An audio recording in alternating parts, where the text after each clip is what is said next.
It's Tuesday, it's 12:15 and we're live in Westminster. Labour are going to raise everyone's taxes by thousands of pounds. They don't have a plan to secure our borders and reduce migration, and they're going to raid pensions. They can't defend their own record.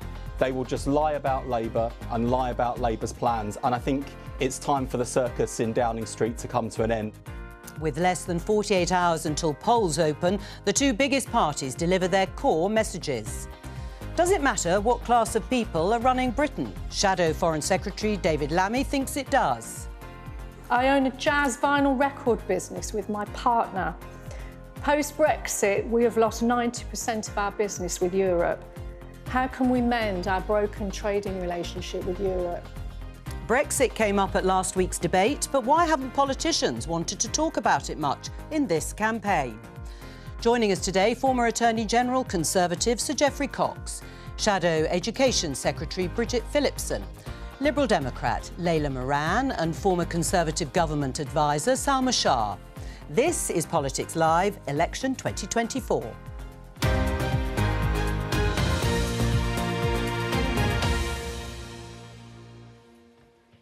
Yes, the final days of the campaign. Let's take a look at this tweet from Rishi Sunak. You can see it there on your screens. 48 hours to stop a Starmer supermajority. That tweet is posted alongside a campaign video from the Conservatives showing someone waking up this time next year to dozens of bills and fake headlines, including Rachel, Queen of Tax.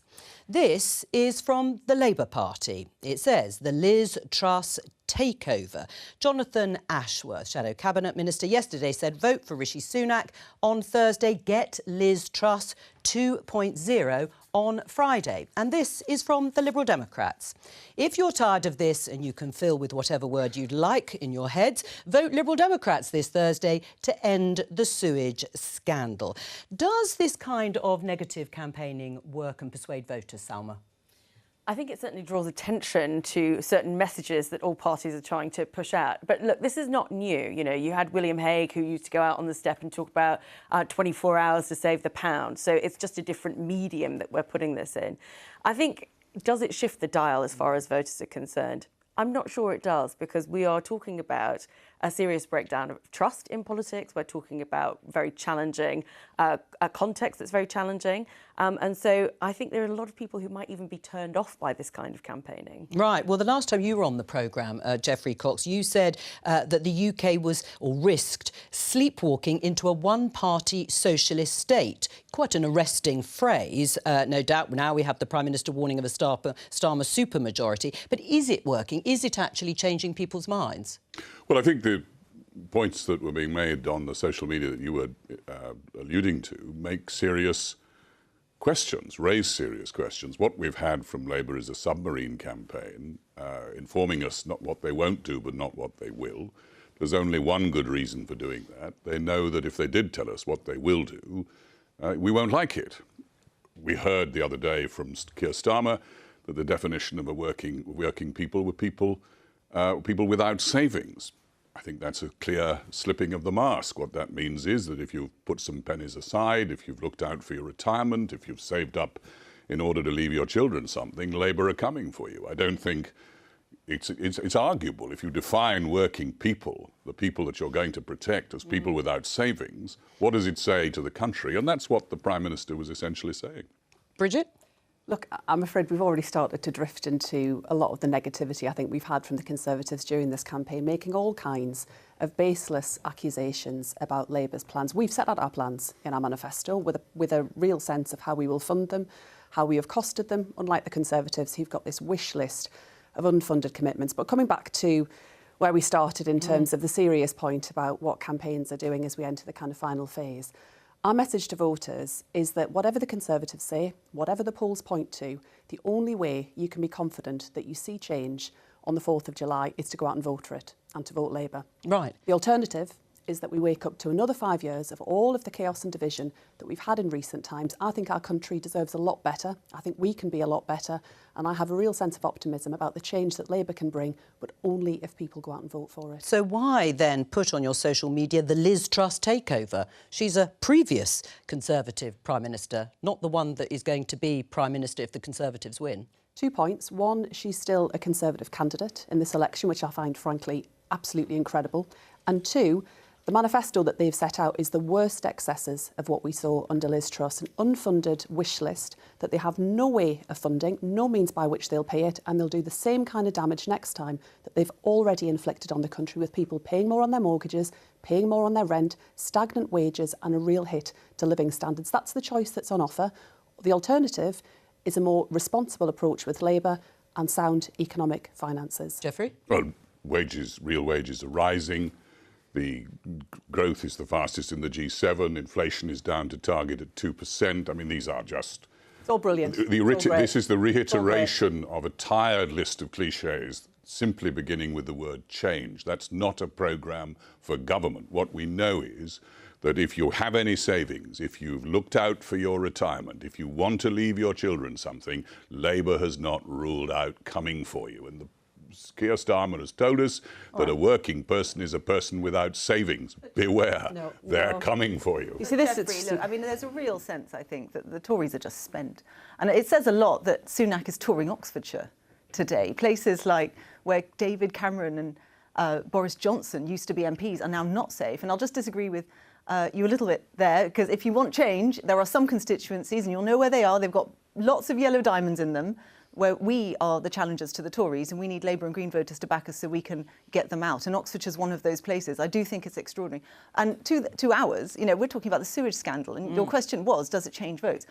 It really does. And what I've noticed about that particular part of our core message, you know, we're talking about the NHS, cost of living and sewage, is young and old. I keep meeting people who say, I'm not going to be voting for the Conservatives usually anymore, and because of the sewage scandal, we're going to be voting Liberal Democrat. And it really, this campaign in particular, has really shifted votes. I mean, Ed Davey has embarked on a dizzying array of stunts. What have you made of that campaign as a whole? Fun, yes. Serious? Certainly fun. And, you know, we are the third party. We know that we have to work that little bit harder to get coverage. You know, and yet again, it's worked. You know, we are talking about sewage, which is an issue that people really care about on doorsteps as a result of the slightly tongue-in-cheek approach that we've taken. Well, I think the postmasters are going to be terribly pleased to see him pull off Samba dances. No, listen, he was the first person to meet with them. The question is why it wasn't under other ministers that happened. Well, quite a few aren't happy with your leaders' stunts. I've met many more campaign. voters who are just unhappy with your government, Jeffrey. I think that when it comes to campaigns like this, yes, it draws attention to it, but actually what most people will be interested in is where are the solutions. Absolutely. So public service benefit companies are the main thing. So we don't think that private nationalisation is going to work. We think it'll be expensive and take too long. So instead we would take inspiration from companies in America that run not for profit but also not for debt. We'd ask the shareholders to fund that. And that is fair. And then you're looking at how Thames Water are instead planning to hike bills. We've got petitions out trying to get them to stop doing that. The taxpayer has been taken for a ride, and it's time that we put forward those positive ideas. So we do have those ideas, but we also have to recognise, as the third party in politics, we often don't get the hearing. So thank you for asking. Well, Geoffrey Cox, you said that Labour's promises, pledges, manifesto have been vague. Well, one thing Keir Starmer, the Labour leader, was asked about was about downtime when he was interviewed on Chris Evans at Virgin Radio. Let's have a listen. We've had a structure in place, and we'll try and keep to it, which is to carve out really protected time for the kids. So on a Friday, I've been doing this for years, I will not do a work-related thing after 6 o'clock. Pretty well come what may. Yeah, actually it helps me. It takes me away from the pressure. It relaxes me. And I think actually, you know, not only is it what I want to do as a dad, it is better. This politics, some people think if you fill your diary 24/7 and don't do anything else, that makes you a much better decision maker. Yeah. I don't agree with that. And this is the tweet in response from the Defence Secretary, Grant Shapps. Virtually every military intervention we've carried out has happened at night, partly to keep our servicemen and women safe. The British people will wonder who will be standing in for Starmer between 6 p.m. and 9 a.m. Angela Rayner, David Lammy, Ed Miliband. Defending Britain's security isn't a daylight hours only job. Was that really an appropriate response, Geoffrey Cox? Well, I think the story is one of those sort of campaign froth that comes up. I think what the serious point about why this respond is, then? Well, because the whole point is it is totally unrealistic and complete nonsense. No minister can knock off at 6 o'clock, whether you're the Attorney General or whether you're the Prime Minister. The reality is Keir knows it. The question is, why is he saying it? He knows perfectly well that at 6 o'clock the Prime Minister cannot just knock off. But he's saying it for a reason. He's saying it. That's not what he said. He's carve out downtime. But what's the reason you think? The reason is that Keir will say what people want to hear in order to please his audience. Well, that he wants to spend some time with his kids. That's what he told the members when he stood for the leadership of your election. This is a bit of a He stood an entire raft of promises. This is rather off on a tangent. But don't interrupt. I realise that this is hitting home because it's true. Keir knows perfectly well, you can't carve out time at 6 p.m. as a Prime Minister. But he's saying it because the audience likes to hear it. Now, that is exactly what he's been doing throughout the campaign. Well, Bridget, do you want to answer the substantive point? So what Keir was talking about was while he's been leader of the opposition, he's tried to make sure that he is able to spend some time with his children. Absolutely. Of course, all of us... Go on doing it. No, he doesn't. No. If there are important decisions to be made, Keir would take his responsibilities as Prime Minister incredibly seriously. He's run a public service before. He will have had to make decisions at all hours when dealing with really serious matters of national security. That's not a question here. And I think it is, frankly, typical of the same kind. It's typical. He's not saying that. He's saying it's typical of... He's talking about what he did, what he has been doing as leader of the opposition. I think, sadly, this is more of the same kind of desperate lies and the ridiculous approach that we've had during this campaign. Look, the whole thing has been a nonsense. I do think it is important that Prime Ministers and government ministers are able to seek to balance some time with their children. Now, if we form the next government, and that's not a given, then of course we would have big decisions and lots of work ahead of us. But I do think what Keir is saying is, look, he is a dad as well. And I think that's pretty important. Well, there is another point that he makes, which is that some people think if you fill your diary 24/7 and don't do anything else, that makes you a much better decision maker. Well, it doesn't always, does it? No, but unfortunately, the problem with being a government minister or being Prime Minister is that somebody else fills your diary and there are always massive demands on your time. That's true. I understand in some respects what Sir Keir is saying. He's saying that, not everything is about... not everything impactful is about being busy all the time. But I think my issue with it is that it sets up this idea of what the role is, which is basically relentless, and this idea that you can make decisions and that you can manage your diary in the way that you're setting out. It's so relentless that you can't do that. I think that's the sort of misstep, the idea that you can control it in a way. I think that's one of the jobs that you just cannot control in what's incoming. I mean, there are things you can control, and not disappearing away from D-Day early would be one example of clocking off. If we're going to talk about people that clock off early. No minister can knock off at 6 o'clock. No minister can carve out time for your children. Who leaves D-Day commemorations early. You can't do it. So, Geoffrey, do you think that's a more honest thing to say, that you do as Salma says, you just give up any sort of focus or idea of family life? I'm afraid if you are governing this country, that is true. Yeah. If you're in a cabinet position, you are on the line 24 hours, 7 days a week. It is very rare that you can get time off because, as Selma says, it's planned for you. We have to be honest about the pressures that are on politicians, OK? I think it's a good thing that he wants to carve out time to spend with his family. I think that's very important for people in public life to do that. I think that is sensible. But I think you have to be honest about the pressures that people in public life are under. And I think sometimes when you present as if you can manage that and that decisions that are coming in you can make with that space, I don't think that's realistic. I think Ed's done really well in this campaign to actually be quite upfront about his own responsibilities. He's been public, and he said, he's had to take days off to look after his disabled son because they just absolutely need it. And I think, when people see politicians and particularly leaders doing that, it makes them, first of all, appreciate, the range of responsibilities that they have. But also, I think it's allowing them to see them a little bit as a human. And I personally want to see humans in charge. I think that's a good thing. So this is, by and large, a little bit of froth. But I think there's a broader point here. Something perhaps more serious. There's a broader point here about, if you want humans to be in politics, you've got to also allow them to be humans and have families and, you know, all of that stuff that comes with it. And many of the last few Prime Ministers have been in Downing Street with families. I mean, it is now a very common thing to see. You never used to, of course, because it would be sort of post-family, if you like. But now it is part of our modern political life. It's really nice that it's not just sort of left to the wife, which it might have been done decades ago, you know. It's now, he's making clear it's a shared responsibility. I mean, I remember ministers in the past, you know, going home to put their children to bed and then going back out again. You know, there are ways of managing this. I mean, briefly, are you going to carve out any family time if you become Education Secretary? Well, if we form the next government, if I'm Education Secretary, I'm under no illusions about how relentless it will be and the important decisions that lie ahead. But I do think it's important that, you know, those of us who have children are able to make sure that we're honouring our commitments there. I think genuinely, you know, Rishi Sunak has himself spoken about how he has sought to be a good dad to his children during his time as Prime Minister. And I respect that. I genuinely do. And I think it's just disappointing that they're approaching it in this way. Genuinely disappointing, because I know that Rishi Sunak has spoken himself about trying to balance those responsibilities. Well, and Rishi Sunak has previously praised the sort of balance, the work-life balance in the past. I mean, as a former Attorney General, was it relentless? Yes, I mean, I was woken up overnight.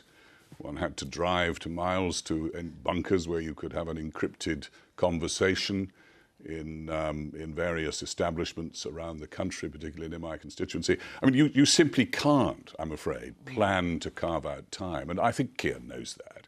I think it was just the nature of the audience he was talking to. Well, the 24/7 media, 24-hour, I should say, 7 media. Let's talk about class, because we can show you a headline from The Times, which says, Tories are the wrong class to run Britain, says David Lammy. The Shadow Foreign Secretary made this remark after attending the Trooping of the Colour ceremonies in Whitehall as a guest. And amongst those present were Boris Johnson and James Cleverly, the Home Secretary. Describing the event, David Lammy said, there was a sort of demob happiness about them, the Tories, a sort of casual frippery, a certain kind of public school smallness. Geoffrey, you're a privately educated former Tory Attorney General. What do you say to David Lammy?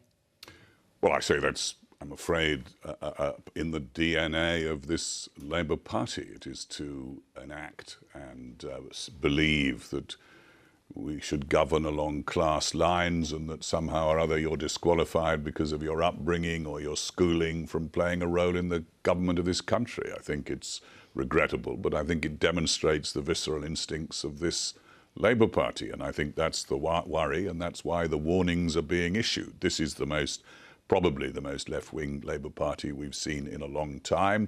They are running a submarine campaign, not telling us really what they're going to do, and that's because they are going to do things that are very left-wing, I strongly suspect. Are you going to do things that are very left-wing? We'll do what's set out in our manifesto. We've been absolutely upfront. Very little is set out in that. Well, I'd suggest you go and have a read of it. There's a lot more in it. There's nothing on capital gains, nothing on inheritance tax. Exactly. Nothing on all sorts of areas. Agricultural property relief, what are you going to do about that? Because you've not ruled out changing it. OK, going back to where we were. What are you going to do? Well, let's stick with this issue. Do you agree with what David Lammy was saying? I mean, is Labour the right class to run the country? So what I'm really proud of in terms of the people that we have within our shadow cabinet and right across our team that we've had in Parliament going into this election is that we're from a wide range of backgrounds. And I do think that's important. That's not to say, of course, that people who are from more affluent backgrounds don't have a role to play, can't be fantastic members of Parliament. But I do think it's a good thing that far more of us, for example, are from state educated, are from comprehensive schools. That was my experience. And I am very proud to have grown up in the community that I'm seeking re-election in once more, to have gone from a council street, a single-parent family, to have a brilliant education at local state schools. And I want to return that, and I want to make sure that all kids, regardless of their background, have every chance to get on in life. And for me, that's what Labour's about. It's not about taking things away from people. It's the opposite. It's about opening up opportunity and freedom and choice so that people can make decisions about their lives. At the moment, largely because of the very difficult situation that so many families face at the moment, they're forced to make choices that aren't the ones that they would make with a different set of circumstances, and that's what we seek to change. I mean, Jeffrey, around 6 to 7% of UK children are educated privately, but 63% of the current Conservative cabinet went to private school. Does that suggest that the present government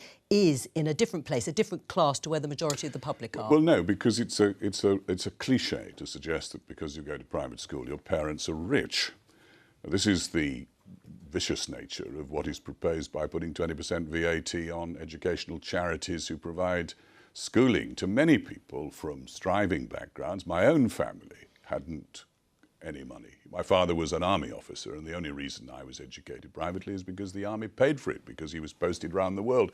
And there are thousands of school children in schools, not in big, affluent, rich private schools, but small independent schools, who will suffer from the loss of opportunity that Labour is about to inflict on them.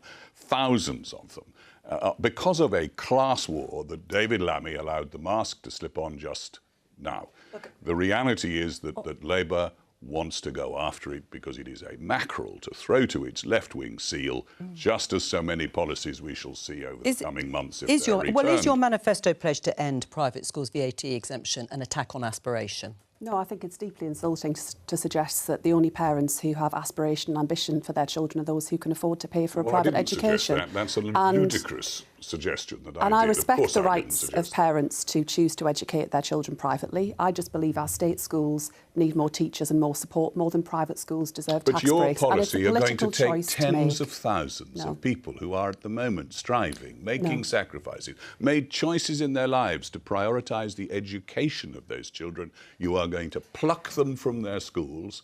You are going to impose a massive burden on the state system with the thousands of people who will be displaced. Can I just respond to Even Tony Blair didn't do this. That just isn't true. And this is a straight... Well, he didn't do it. Well, hang on. The point about the change that you talk about. Our state schools are under enormous pressure at the moment. Isn't this going to put them under more pressure, Bridget? Because I remember Emily Thornberry saying you'll have to have bigger state school classes. 2 points. I'll finish. I'll respond. I'll respond if you don't mind. The Independent Institute for Fiscal Studies have been clear about the fact they anticipate limited or negligible change, number one. Number two, we've got falling birth rates across our country. And I think most importantly, if you look at the average fee to send your child to a private school, it's now around £18,000 a year. Now, that is a considerable sum of money. That is way beyond the reach of most people in our country. It's certainly way beyond the reach of most people in Sunderland. Now, for parents who want to continue to educate their children privately, I respect that. That is their choice and their right. I just believe that we need to prioritise investment in our state schools. 6,500 more teachers, better mental health support being some of the obvious ways. Do you support the Labour policy, Layla? Well, firstly, to the broader point, I mean, I think what David Lammy is trying to say, which I totally agree with, is that the Conservatives look really out of touch to the electorate right now. It started with Boris Johnson, it continued through with what Liz Truss did, and actually Sunak's not doing much better either in terms of that. Why do they look out of touch? That connection. That's what they keep saying to me, and it's a combination of their priorities. They're picking priorities that aren't the core priorities of ordinary people. So not because of their background, and not because and I think that's the broader point here. Is actually I'm not interested in where someone came from. I'm a liberal. I believe in where they're going, and any politician of any background can help. The poorest in society. It's why the Liberal Democrats want to get rid of the two-child benefit cap, for example, because if you really want to tackle the root cause of inequality in children, we believe that that's the priority. We want to introduce free school meals. We want to introduce mental health professionals in every state school. And we don't agree that this is the approach, but we do agree that we need to be helping state schools achieve their maximum potential. And under the Conservatives, we have not seen that. Over and over again, I hear stories of parents in desperation because they can't get the special educational needs they need. That is a direct result of Tory failure, not having enough educational psychologists, not funding local government properly. Well, Jeffrey, do you want to respond? And then I'll come to Salma. Education standards have risen. I mean, we're fourth in the world for reading, 13th for maths, up from 27th. No, forgive me, Jeffrey. This is my research area. It is true. It is not enough to suggest that just because you go up on a list of PISA. I was invited to respond, so let me do so. And then I will get you to come back. These standards have risen. Reading standards, maths standards, number of good and outstanding schools risen under the Conservatives significantly. It's just a point of forensic chicanery to say that they haven't. Acknowledge that they have. Well, there may well be errors. Well, let Leyla say, why has that not made a difference? This is the out-of-touchness I'm talking about.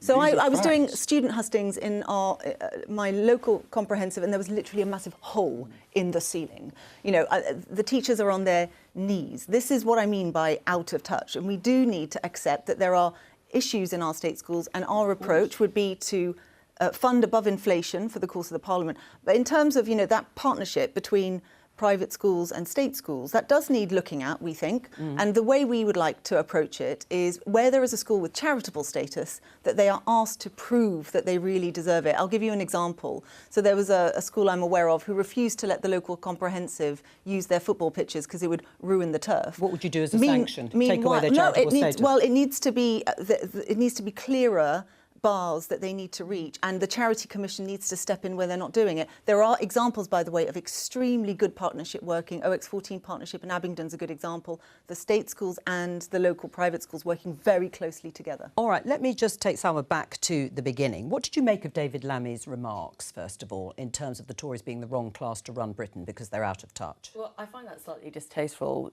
not least because there are plenty of working-class Conservatives. And, in fact, I famously worked for the son of a bus driver in Sajid Javid, so I think that is unfair. And also, I think it's silly to say that because Boris Johnson was the Prime Minister, despite being an Etonian and, you know, privately educated and everything else that went with Boris Johnson as part of the establishment. He was the person that knocked down the red wall in 2019 and won all those seats that were Labour heartlands. So it's also sort of slightly bemusing that was his analysis that came off it, you know, out of touch and being posh and all of this kind of thing. So that's the first point to make. I don't like class division because it says, again, that there isn't anything that anybody can offer. It's about reaching one's potential. And, you know, the way that it feeds into this conversation about private versus public, I think there is a strong argument from Labour, and believe me, it divides us in our household. You know, my husband went to a private school, I did not. I went to a comprehensive. Tory, they went to a comprehensive, surprise, surprise. But I'm not against necessarily what Labour's proposing here. I think that the tone in which it's taking with something like what David Lammy's just said, I find that distasteful. I mean, David Lammy, of course, went to Harvard Law School. I mean, does that make him of a sort of posher class? With respect, I think that's a great thing that David has been able to enjoy those kinds of opportunities. I want them for all children. That's what David wants. And we want to make sure that the town that you're born into, the family that you're born into, doesn't determine what you can go on to achieve. And sadly, the reality today in Britain is that for too many children, that will determine what they can achieve. And that's why it is so important that we make sure that all of our children get a brilliant education, because that is one way we can make sure that everyone has the chance to achieve and to thrive. Jeffrey, who said this? Labour don't deserve to win, the Tories deserve to lose. Went on in a nutshell, nobody elects a divided party, arguably weak leadership, sleaze, a poorly run campaign, not enough emphasis made on the economy, employment, health and education reforms, mismanagement of crises. It was Rishi Sunak in 1997. He was a teenager, Rishi Sunak, obviously writing about a different election. He went on to say it would be a pity if the demolished Tories, that's then obviously, descended into overdone Euroscepticism. Good advice from a teenage Rishi Sunak then? It was a very different era. I gave you time to think about that, didn't I? Things have changed. Things have changed. But no, I hadn't heard that quote. That's very interesting. But would it be good advice? Would it be good advice for the party now? Let's wait and see what happens on Thursday. We have 48 hours to stop something that I think the country will repent at leisure. It is going to turn on a very small number in 100 or so seats. And I think it's really important we wait till Thursday. Let's wait and see. My urgent hope is that the country will pause before it sleepwalks into a one-party socialist state. Ah, you've got there. Now, we're going to break just for a bit of news. A second candidate has defected from Reform to the Conservatives. Let's speak to our political correspondent, Ione Wells. Ione, bring us up to date with what's happened. That's right, Jo. A second Reform candidate called Georgie David, who was standing in West Ham and Beckton, has decided to defect from Reform UK to the Conservatives. And the reason she has given is that, in her words, the vast majority of Reform candidates are racist, misogynistic and bigoted, although she did stress that she didn't believe the party's leadership, i.e. Nigel Farage and the chairman, Richard Tice, were themselves those things, although she did criticise what she believes to be a failure of the leadership to tackle some of those concerns. Now, of course, because of the late stage that we're at in the election campaign, she still will appear on the ballot paper, but it seems that what she would effectively do is stand as a candidate for Reform, but campaign for the Conservatives and, if elected, sort of officially defect to the Conservative Party. We've heard, though, from the Prime Minister Rishi Sunak earlier today about his response to this second defection. We've seen some appalling comments that have been made that I addressed last week, and what we have seen is candidates and campaigners openly espousing racist and misogynistic views, seemingly without challenge, and that tells you something about the culture within the Reform Party overall. That's questions for Nigel Farage. Ione, what have Reform been saying? Well, this is certainly kind of tricky for Reform because this is now the second candidate in just 2 days that has decided to defect, citing concerns over racism in the party. So it's kind of increasingly becoming an issue for them during this campaign. They have responded, though, today. Well, Richard Tice, who is the chairman of the party, has responded, accusing the Conservatives of imposing what he describes as Trojan horse candidates on Reform UK. I think he seems to be making an allegation there that this is as part of a sort of pre-planned idea from the Conservative Party to put in candidates who would then defect to the Conservatives in order to make a point. He's sort of asked on social media what safe council seats or jobs have been offered to these candidates in order to do this, and has accused the Conservative Party headquarters of orchestrating these defections. Now, that isn't something that Conservative campaign have endorsed, and certainly I think they would strongly sort of deny those claims, but that is the official response so far being put up by Reform UK. Ione Wells, thank you very much. And you can see a list of candidates in West Ham and Beckton on your screens, and a full list is also, of course, on the BBC website. There's the list of candidates in front of you. Now, one issue that hasn't dominated this election campaign is Brexit. But last week, during the BBC's head-to-head debate, Julie Waters asked this question. I own a jazz vinyl record business with my partner. Post-Brexit, we have lost 90% of our business with Europe. How can we mend our broken trading relationship with Europe? I'm sorry things have been difficult. Right? We had the referendum, and now focus should be on making sure we make the best of all the opportunities.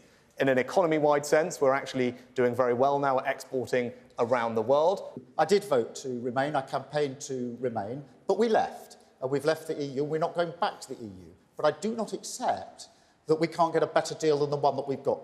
Well, that was the debate. In terms of the number of times the word Brexit appears in the manifestos of the parties around the table today, Conservative 12 mentions Labour 1, Liberal Democrats 2. Why so few mentions of Brexit in your manifesto? We set out in the manifesto the changes that we would seek to make around making sure we do secure a better deal. I think the key point, however, is that I don't think the public want to return to the divisions that we've had in recent years, and a focus on how we can make sure that the Brexit deal is improved, that it delivers for businesses, it delivers for working people is an important part of what we have set out. And certainly I've heard very similar concerns raised to those we just heard from the debate there about the red tape, the difficulties that come, particularly for smaller businesses, in making sure they can export, and we want to tackle that and deal with that. Why not more of a focus on it for the Liberal Democrats, who are very pro the EU and Europe? And we remain the most pro-European UK-wide political party, but we are looking forwards, and actually I would agree to no one wants to go back to the divisive debates of yesteryear. We are now looking forwards. We also appreciate that the EU is just not wanting to discuss this with us at the moment too. So we set out a 4-stage plan which talks about moving to a relationship based on cooperation, not confrontation, where we start by changing the tone, and I think that's really important. unilaterally offering things. So in this campaign, we've suggested an under-35s mobility scheme because many in the next generation just simply did not have the opportunities that were afforded to those of us around this table.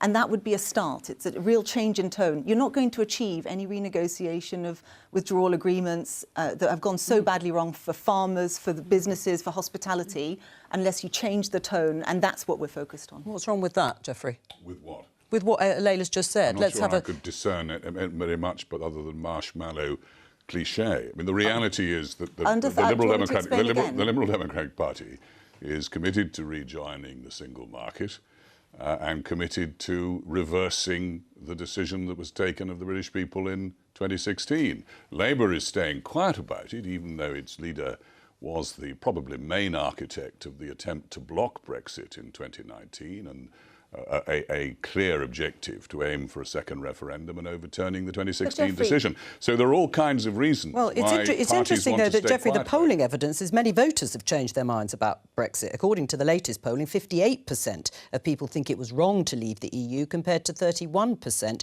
who think we were right to leave. That was YouGov in May this year. So maybe there needs to be a rethink. Well, then, in that case, why isn't Keir Starmer acting on his own instincts to say that he'll aim to rejoin the European Union? Well, he isn't. It's not just Keir Starmer's, it's your instincts, Bridget. The British people have taken a decision and they now want to move on and make the best of what Brexit can give us. Right. Well, why not, Bridget? Because I think what I've heard across the country and where we are at the moment is that after years of the discussion, the debate we had in our country about the approach and the way forward, we have now left the European Union, and I think people want to focus on how we make that deal work and how we can ensure that we are standing tall in the world once more. So it does involve resetting that relationship with our European friends and allies. It means getting a better deal in certain areas, for example, around veterinary standards, around the recognition of professional qualifications, tangible, straightforward ways that through a process of discussion, we can seek to get a better deal for our country. I don't believe, as in lots of other areas, that just because the Conservatives have achieved something, that is the limit of what can be achieved or should be the limit of our ambition. It's about the price that might have to be paid. I mean, it's interesting because this is from 2019 in The Guardian. My constituency voted to leave, but I still want Labour to oppose Brexit. Yes, it was some time ago, but it was certainly after the UK had left the EU. That was before we had left the European Union. Before Brussels, in December. But after the referendum, why have you changed your mind since then? Because we have now left the European Union. The arguments I was setting out then were about the discussions and the decisions that were available to the British people. I make no secret of what I voted Remain. That's hardly a secret. I set out my views on that, on the whole issue of Brexit. But we've left the European Union now, and I think our focus does have to be on making sure that we get a better deal. Just because you want something doesn't mean that the other side's able to give it. I mean, just look what's happening in France, look what's happening in the Netherlands. The landscape is changing, and we need to rebuild the relationship slowly over time. So I would completely disagree with, of course, Jeffrey's characterisation of this. We are looking forwards, but it is a nonsense to talk about growth in the economy with taking off the table the single biggest lever that we may have to release businesses from red tape. So why not embrace it a little bit more sort of wholeheartedly? No, because we're talking about it in terms of how voters want to talk about it, which is the cost of living crisis in particular, and jobs and businesses. So we start with that. But we are very clear in our manifesto. I would urge people to read it. It's all there in black and white. Why is everyone so shy about talking about Brexit in terms of perhaps, yes, a better relationship, but we're going to come on to the price that might have to be paid for that better relationship that Bridget talks about. And Layla's saying it's just not what voters want to talk about now. Well, the polling says perhaps they do. Because ultimately it benefits nobody in politics right now to talk about Brexit. We had the referendum, we had the 2017 election campaign in which every party basically endorsed, apart from the Liberal Democrats, endorsed leaving the European Union. And the problem here is that there is going to be a reckoning where if you are looking for growth and you cannot find it in our current setup, there is going to be a discussion with the European Union, a discussion that they probably are unwilling to have and where we'll be disadvantaged. So if you are going to open up another negotiation, I would predict that it would sap all the energy out of a government if they attempted to do that. But growth is slower in most of the European Union than it is in the UK yes, today. But it's about opening up your trading partnerships with our largest trading partner. So now that we've cut that off and we've created non-tariff barriers as well as possible tariff barriers on certain goods, I think it's important to think about where that growth comes from. And if you can't find it organically in our current setup, the question then does come down the track is do we have to renegotiate our relationship? I mean, Jeffrey, a report by Chatham House says the economic benefit of joining the Comprehensive and Progressive Agreement for Trans-Pacific Partnership is minimal and doesn't compensate for the cost of leaving the European Union. So are we now worse off because of the lost trade from leaving the EU or not? Well, in certain respects, no doubt there are frictions that aren't helpful. That's clear once the decision was taken. Yes, and we heard the woman there in the debate. But we are still the fastest. What are we saying? That we'd have double the growth if we were in the single market? Of course we wouldn't, because growth on the continent is slower in most countries No, but than what the we are. forecasters have said, as you know, if we'd stayed within the European Union, the single market customs union, then our GDP, the nation's economy, would be 4% greater. Well, look, I mean, we've had a great deal of constitutional and other convulsion over the last 5 and 6 years, and uncertainty, which sets back business confidence, consumer confidence considerably. But what I would say about this is, you can't argue with the facts. We are the fastest growth in the G7. We have lower inflation than the Eurozone. The catastrophe theory that has been peddled for so long by the Lib Dems and by Keir Starmer and by George Osborne, in fact, if I remember rightly, is simply not so. This is self-soothing. And we've got a long... what we haven't done over the last 4 years correctly, I think, is progress Brexit as we should have done. But that's the fault of the Conservatives. Your dulcet tones, self-soothing, is a lovely thing to hear.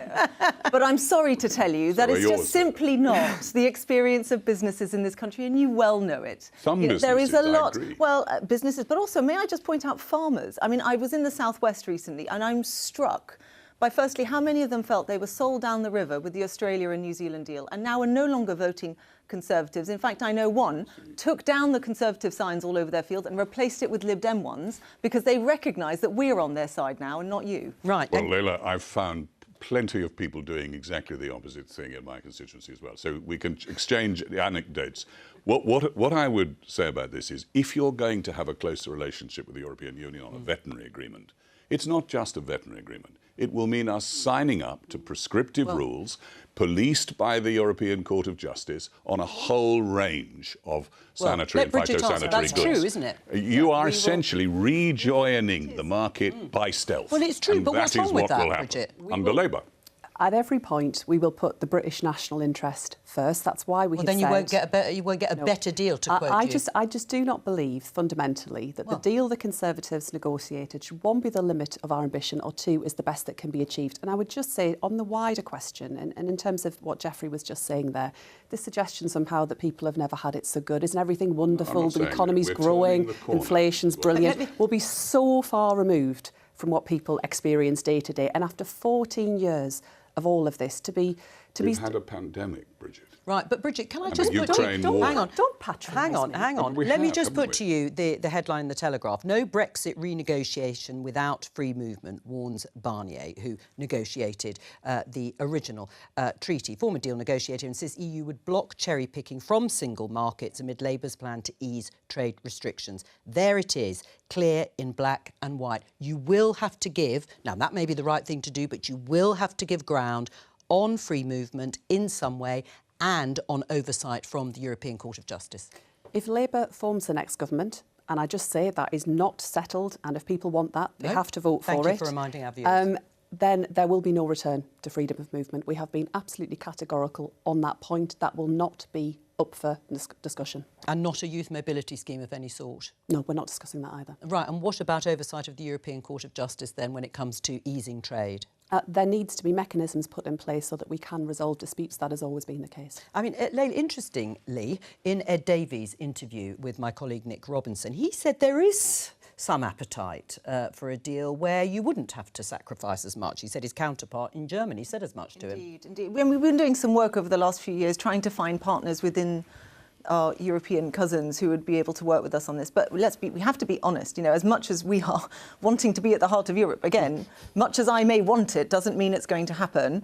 And so we need to be clear about how we may go about getting there. So it is going to be slow, and we need to start with things like Erasmus, which I think would be palpable and make a difference to young people in this country. We've offered this mobility scheme. We have to start with things like that. But we then need to progress it from there. We're far away from the beginning, let alone We're the only in end. the final seconds. At the end of the next Parliament, will we have a closer relationship with Europe? No. Oh, there. That was short and sweet. Thank you very much. That's all we have time for today. Thank you to all of my guests for joining me here in the studio. Final programme before polling day tomorrow. Make sure you join me then on BBC Two and on the iPlayer. From all of us here, bye.